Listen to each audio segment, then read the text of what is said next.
Ladies and gentlemen, the story you are about to hear is true. Only the names have been changed to protect the innocent. Fatima Cigarettes, best of long cigarettes, brings you Dragnet.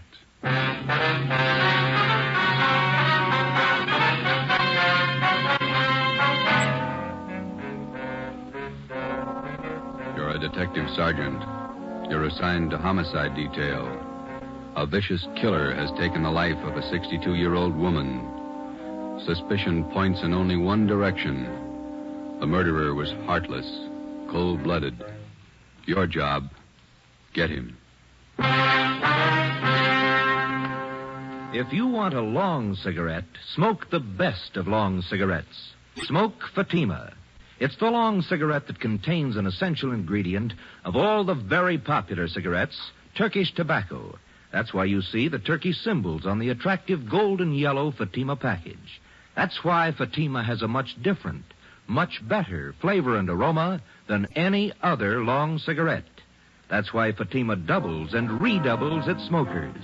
Yes, if you want a long cigarette, smoke the best of long cigarettes. Smoke Fatima. Dragnet, the documented drama of an actual crime.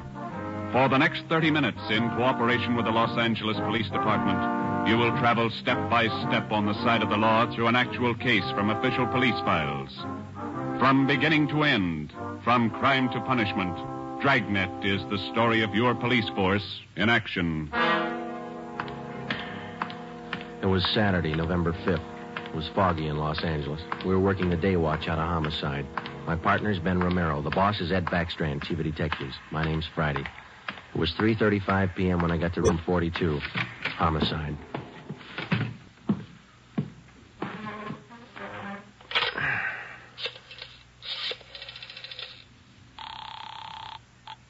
Long distance.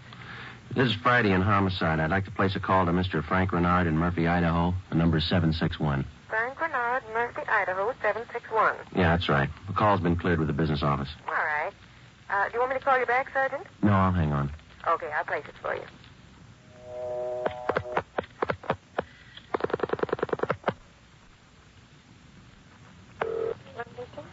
Long distance, Mr. Frank Renard, Murphy, Idaho. Murphy, 761. Thank you. Your number, please. Charge the call to Madison, 7961. Thank you. The time and charges when the call's completed, operator. Rate, operator? Ready to put a man out there? Yes, Murphy, Idaho, routing and person rate.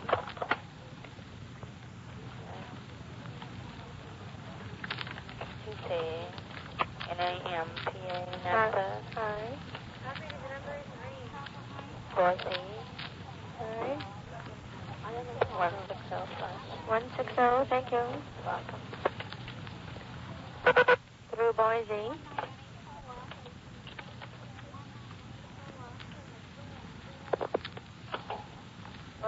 I'm calling Napa.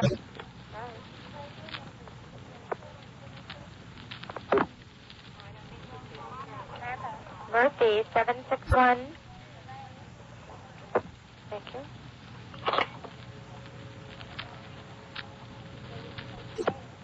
Keep ringing, 761. They're ringing the number, Sergeant. Okay, thanks.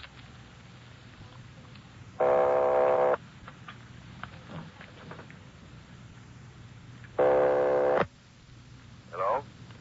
Mr. Frank Renard, please. Los Angeles calling. Who do you want? Mr. Frank Renard, please. Los Angeles calling. I'm Frank Renard. Go ahead, please. All right, Sergeant, go ahead. Hello? Hello? Hello, Frank Renard? Yeah, who's this? This is Sergeant Friday, Los Angeles Police Department.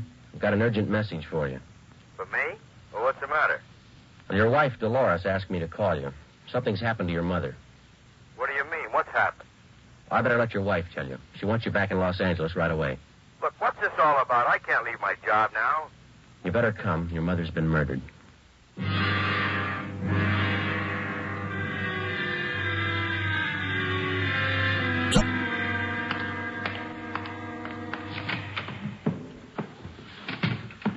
Talk to the skipper, Joe. He's on his way in. That's good. Did you call my husband? Did you? He's flying down from Idaho tonight. Be here in the morning. You tell him about me? The trouble I'm in? I told him his mother was murdered. That's all I told him, Mrs. Renard. What am I going to say to Frank? He always sided in with his mother. He'll never believe me. What can I tell him? Jury can give you more trouble than your husband can. What you going to tell them? Are you stupid or something? How many times do I have to say it? I didn't kill her. I didn't kill her. It's a small room, Ms. Renard. We can hear you. Sit down, please. I won't sit down. You're not pinning this on me because I didn't do it. Anybody could have killed the old hag, but I didn't. Will you sit down, please? I don't have to take this. I'm no tramp. Keeping me in here, asking me questions. I told you all I know. Look, you're in a bad spot. I hope you realize that. I didn't kill her. Ms. Renard, how long have you and your mother-in-law been living together in the house on Chavez Road? Since Frank took the job up in Idaho. About 6 months. He said it'd be better for me while he was away living with her. Your neighbors told us you didn't get along very well with your mother-in-law. That's right, I didn't.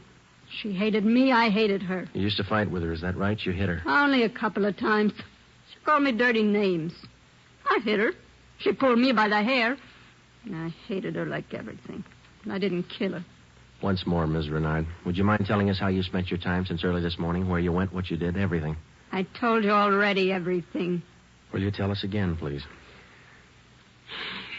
I got up about 8:45. I had a cup of coffee and then I got dressed. The old lady was on the back porch doing the washing. What did your mother-in-law do for a living? I told you. She took in washing. After I got dressed, I left the house. About 10 minutes after 9, I went downtown to the dentist. He filled a tooth for me. This one here, you can ask him. What time did you leave the dentist's office? About 10:15. Maybe 20 after. You can ask him. What'd you do after that? I walked around window shopping. Did you buy anything? Talk to anybody? I told you no. What time did you get home? 12:30. I went in the bedroom. The old lady was on the floor. Blood all over. I felt her heart. It wasn't beating. Is that when you got the blood on your dress? Yeah. Now, that's all I'm going to say. 3 times I told you the same story already. And you still can't account for your time between 10:20 this morning and the time you found the body and called the police at 12:30. I told you. I left the dentist. I went window shopping. Then I walked home. And during that time, you didn't talk to anyone and no one saw you? Lots of people saw me. People on the street downtown. I'm no tramp. I don't talk to everybody. None of your neighbors saw you come home, Ms. Renard? Of course they didn't see me. I cut across the back lot up from San Jose Avenue. I came in the back way. The lady who lives next door to you. She says she was in the backyard about noontime. She stayed there till after 1 o'clock. She didn't see you come in the back way. And she's a liar. She's a dirty liar. You and your husband took out an insurance policy on your mother-in-law last year. Is that right, Ms. Renard? Sure it is. What of it? $5,000? Yeah? So what? You know a man by the name of George Martino? No. You better tell the truth, Ms. Renard. All right, so I do. He's a friend of mine. You've been running around with him since your husband's been away. None of your business. I do what I want. Your mother-in-law found out about Martino. That's what you fought about most of the time. Oh, she was crazy. He's a friend of mine, that's all. Are you telling the truth, Ms. Renard? Martino's a boyfriend of mine. I told you, that's all. Your mother-in-law found out you were running around with him. She warned you if you didn't shake Martino, she'd write your husband. You said you'd kill her if she did. That's a lie. That's what your mother-in-law told one of the neighbor ladies. And I said it just to scare her. One night I was drinking. We had a fight. She was yapping at me all night. I said it just to scare her. But she wrote the letter anyway. And that's what she said. But I didn't kill her. You had the time, the motive, and the opportunity. It wasn't me. I didn't kill her. Interrogation room, Friday. This is Brennan, Joe. Yeah, Bill. Where are you? Santa Monica. Picked up George Martino.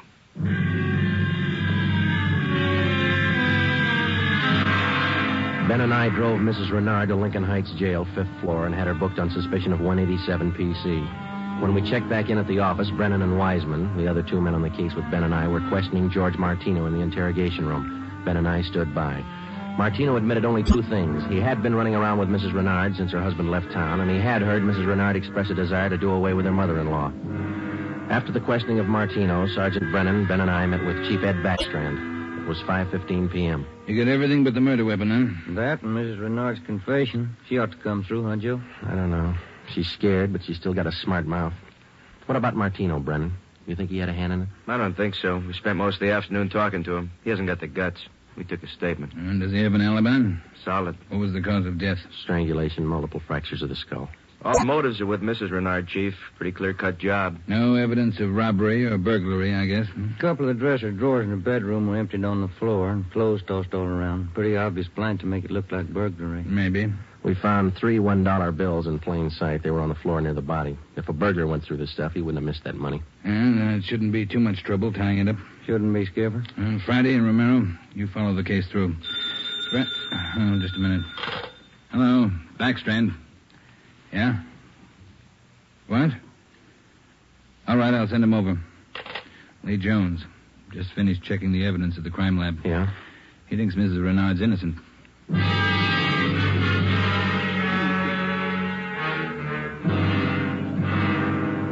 There they are, fellas. Facts don't lie. But she had every reason in the world to kill the old lady. In my book, she couldn't have killed her. All right, let's have it, Lee. How does the evidence add up? That's just it, Joe. It doesn't. Take a look. The dress Mrs. Renard was wearing when she found the body. That's it. Blood smears near the hem. 2 smears, that's all. Now, if she murdered her mother-in-law, there should be more blood on this dress, and it shouldn't be smeared. How do you mean? First of all, the manner in which the old lady was killed. Head was battered in. Must have bled profusely. No question about that. All right, go ahead. Whoever murdered the old lady must have stains all over their clothes. Here's the important part. Because of the nature of the wound, it would have stained in drops, not smears. Well, how can you tell the difference? Maybe these are drop stains on her desk. They're not. I checked them with a microscope. Only the higher ribs of the cloth are stained. The smears, nothing else. But a drop forms its own definite drop pattern and permeates the cloth, soaks in. No signs of that on her dress. Not a one. Now, here's the silk scarf the old lady was strangled with. Yeah? Here's what I found in the knot tied in the scarf. A blonde hair, wavy. Old lady had dark hair. So does Miss Renard. So does her boyfriend. That's what I mean. This blonde hair is one of 2 things that didn't belong at that murder scene. What else you got? This here. What is it, Lee? Small piece of plastic from a gun butt, I'd say. See here? Crisscross surface and a little smooth area here. Yeah? The killer could have hit the old lady with the butt of a gun. And a piece of the stock could have chipped off like this, huh? Miss Renard doesn't own a gun. Neither did her mother-in-law. Well, where does that leave us? I don't know, Joe. There's the stuff. You can't disregard it. Maybe you can explain it. Yeah. How? Well, first prove this dress isn't the one Mrs. Renard was wearing this morning. Then find the dress she did wear. And we know she wore this when the dentist identified it, and so did 2 of the neighbors. That's what I mean. The dress is too clean, doesn't belong. Yeah. And this blonde hair, this piece of gun butt, they don't belong either. Well, then you think she's innocent. You're looking at the evidence. What do you think? 6 p.m., Saturday, November 5th. Ben and I went back to the office and met with Brennan, Wiseman, and Ed Backstrand. The open and shut case against Mrs. Renard was up in the air, but we still weren't sure that she was innocent of the murder of her mother-in-law. Ben and I drove to the Lincoln Heights jail and interviewed the suspect again. She agreed to submit to a lie detector test. We drove back to the office, contacted Sergeant Berger, the department's polygraph man, and set up a special test for the following day. The next morning, we met with Berger and formulated a list of key questions, and then we picked up Mrs. Renard and brought her to the 3rd floor of the old city jail building, the polygraph room. At 10:33 a.m., the test got underway. As usual, Sergeant Berger conducted the interview alone. Backstrand, Ben, and I waited outside. Well, how about Mrs. Renard's husband? Get in town yet? He's due in around noon, Skipper. Got a smoke? Yeah. Here you are, Ed.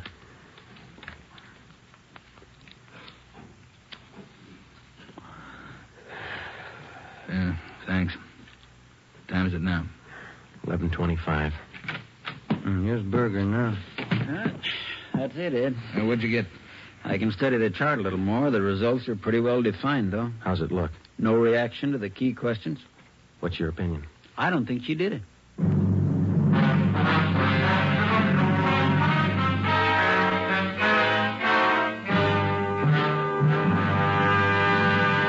You are listening to Dragnet, authentic stories of your police force in action. And in leading magazines this week, you'll see this authentic story. Headline: Fatima's sensational growth sets a record for long cigarettes. Then you'll read the actual reasons smokers give for changing to Fatima. Fatima is different. It's mild and has a wonderful flavor. Fatima's best. These are the words of Miss Pamela Bookman of New York, where Fatima has increased its smokers 132%. Fatima tastes much better than any other long cigarette. It's the best. Says Mr. James S. Winterhalter of Detroit, where Fatima smokers have increased 348%. I like the flavor, and Fatima is mild. It's the best long cigarette. That's the statement of Mrs. Mary C. Werdeman of Los Angeles, where Fatima has increased its smokers 545%. Yes, more and more long cigarette smokers every day agree. A change to Fatima is a change to the best. Enjoy Fatima yourself. Best of long cigarettes. 8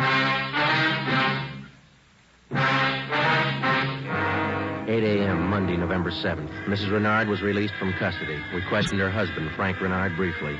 He could tell us nothing more than we already knew. Brennan and Wiseman were called back on the case, and together the four of us started over again from the beginning. We had a dead body, 2 pieces of physical evidence to work with, no idea how to fit them together, and no suspects.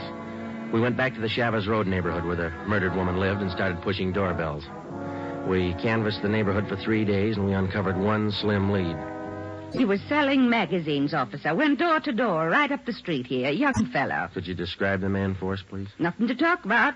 Pasty face, pimply complexion, blonde hair.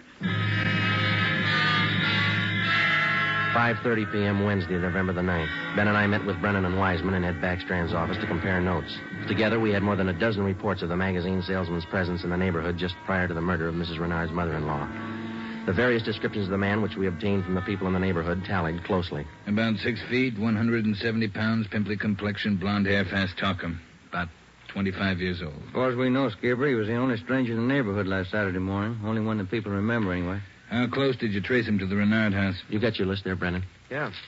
There you are. Thanks. Let's see. Well, he picked up his tracks down on Floresta Street, sold a couple of descriptions there. Then he headed up Landers Avenue onto Chavez Road. Yeah. The Renards live at 2280 Chavez Road. That salesman talked to the woman at 2274 Chavez. That's 3 doors away from the Renards. When was he seen there? Let me see. Where is that, Brennan?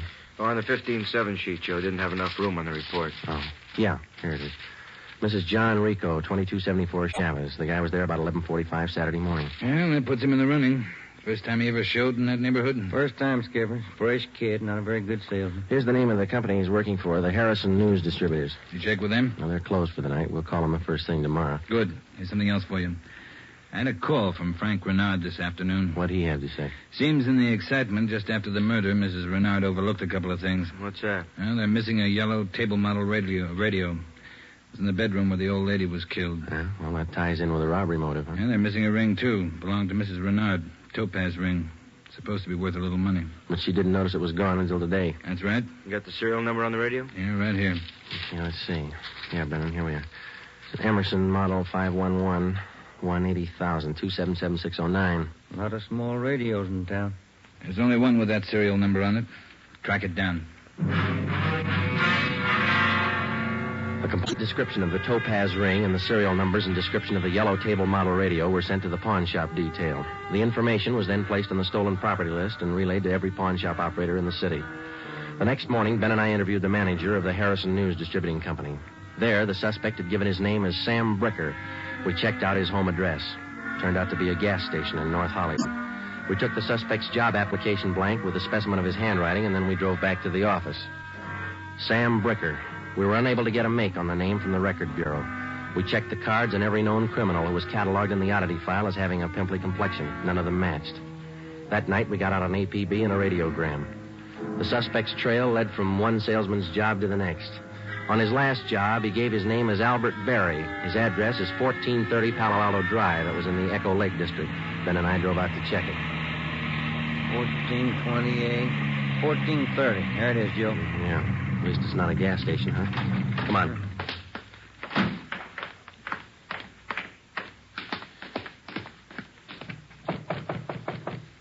Tiresome, huh? Yeah, I could stand a change. Yes, what is it? We're looking for an Albert Berry, ma'am. Does he live here? Mr. Berry, I'm sorry. He and his wife moved 4 days ago. We identified ourselves as police officers and had the landlady, a Mrs. Catherine Hoffman, show us the apartment which Berry and his wife had occupied. It was still vacant. In one of the closets in the apartment, we found a cheap overnight bag. The lock on it was broken and one of the seams had ripped. I forgot about that old bag, and Mr. Berry told me I could throw it away. Take a look. I'm in. Yeah. How long has Berry been married? Do you know, Mrs. Hoffman? No, I don't. But the way they acted, lovey-dovey all the time, I don't think they've been together long. Hey, Joe.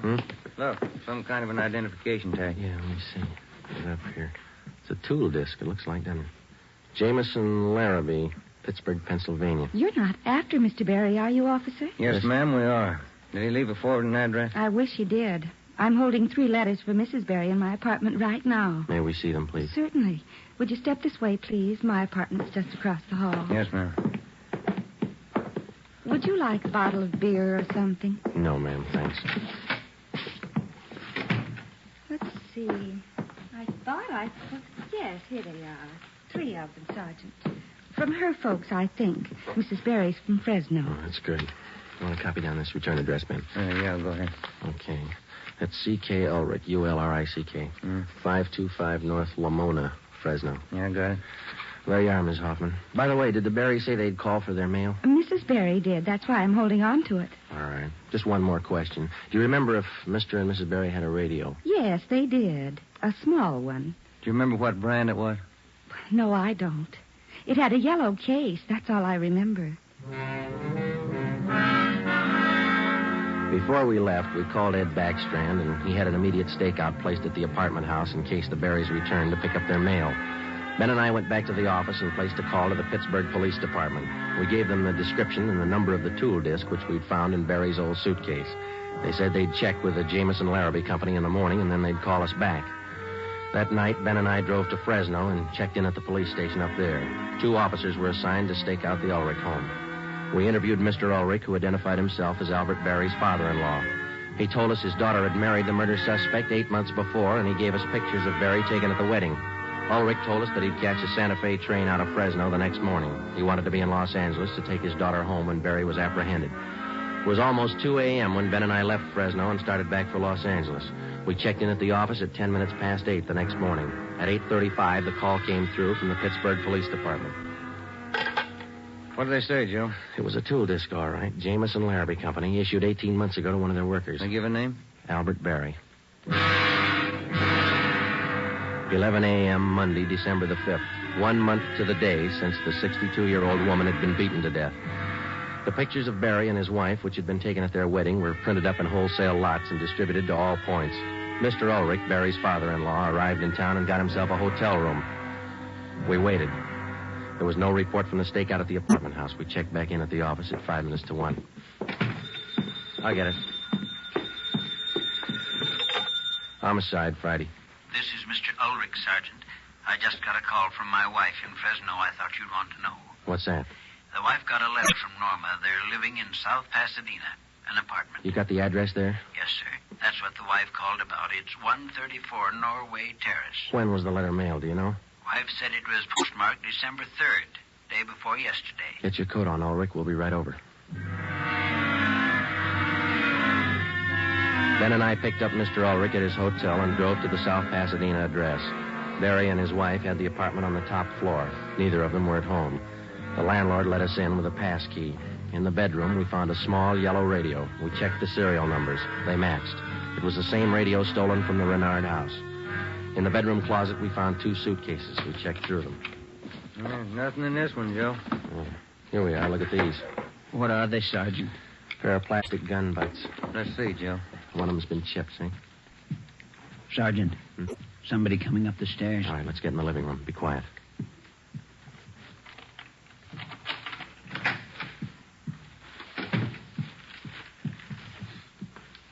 Dad, what are you doing here? Who are these men? Police, Norma. They want Albert. He killed a woman. Dad. It's all right, Norma. It'll be all right. Did you know your husband killed a woman, Miss Barry? He just told me last Saturday. We've been running away for a month now. Moving all the time. I wanted to know why. So he told me. He said I was in it as much as he was. And I'm tired of running. Why did he kill her? Did he tell you that? He said he broke in the house. He didn't know anyone was home. The old woman was in the bedroom. She started to cry out. He had a gun. He hit her with it. Where's your husband now? I don't know. Said he'd come home for dinner. About 5. about the groceries? What time you got, Ben? 3:30. That ring you're wearing, Miss Barry. Did your husband give you that? Yes, why? What kind of a stone is that? Topaz. Bert gave it to me. Why? Nothing. We'll wait. 5 o'clock came and went. Barry failed to show. 5:30. Ulrich started to get nervous. 6 o'clock. 6:30. No sign of Barry. I went to the window and kept an eye on the street below. At 6:45, a light green Nash sedan pulled to a stop in front of the apartment house. A man got out and went into the main floor entrance. Bert. I'll let him in. All right. How long have you had the new car? A couple of days. Bert got it credit. What do you want me to do now? Does he have a key to the apartment here? He lost it. Okay, when he rings, let him in. Just act natural. Ben? Yeah. You cover me. I'll get the cuffs on him. Right.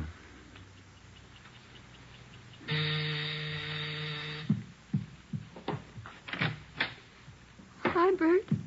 Look out, Joe! All right, drop it, Barry. Okay, Ben. Yeah.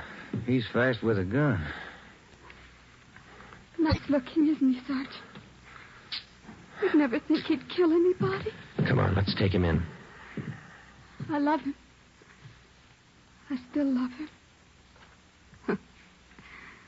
But you're a cop. You wouldn't understand. That's right. I wouldn't understand. I'm a cop.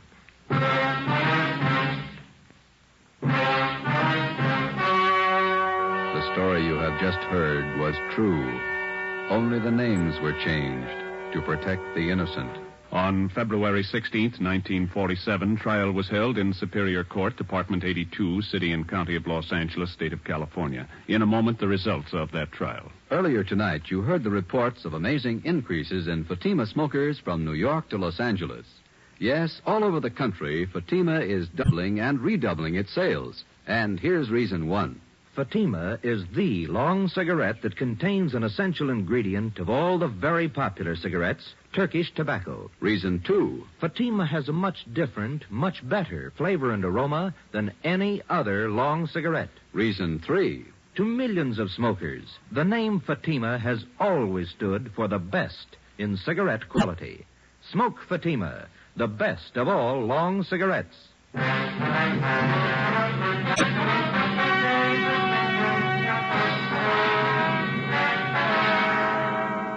Albert Ralph Berry was tried and convicted of murder in the first degree. His wife, Norma Berry, was found innocent of the charge that she harbored a criminal. She was returned home with her father. Berry was executed in the lethal gas chamber at the state penitentiary. You have just heard Dragnet, a new series of authentic cases from official files. Technical advice for Dragnet comes from the Office of Acting Chief of Police W.A. Wharton, Los Angeles Police Department. Tonight's program is dedicated to Private Hubert W. Estes of the District of Columbia Metropolitan Police Department, who on the night of May 16th, 1947, gave his life so that yours might be more secure.